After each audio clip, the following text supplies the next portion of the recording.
Eclipse is still 8 months away, but for the crew of the Falmouth lifeboat, it's another night of rehearsals for the big day.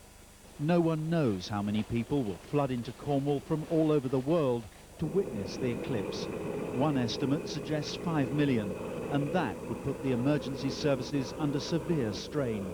Some claim they would be unable to cope in the event of a serious accident.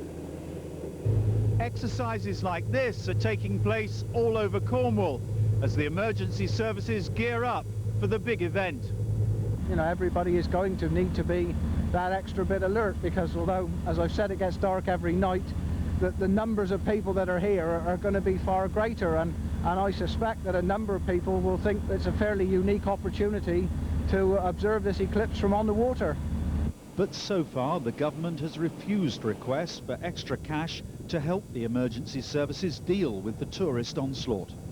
The real fear is that we're going to see a collapse in emergency services, with police, ambulance and fire unable to get to problems when they arise, and literally millions of people frustrated in traffic jams when they want to be seeing the eclipse and getting to and from their accommodation.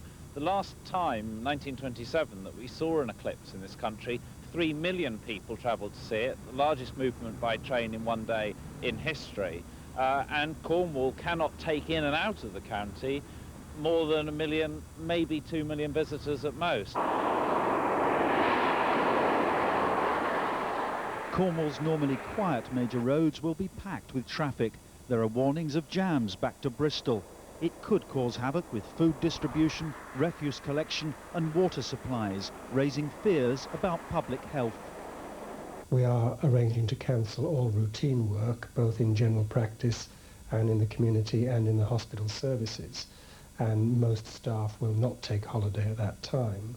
So that will free up quite a lot of resources, and that should enable us to cope with perhaps 1 million people, something like that. Once we get beyond that, it does become more difficult. In November, Cornwall's women were warned not to become pregnant. Getting to hospital in August to give birth could be a nightmare. Tim Friend, Sky News, Cornwall.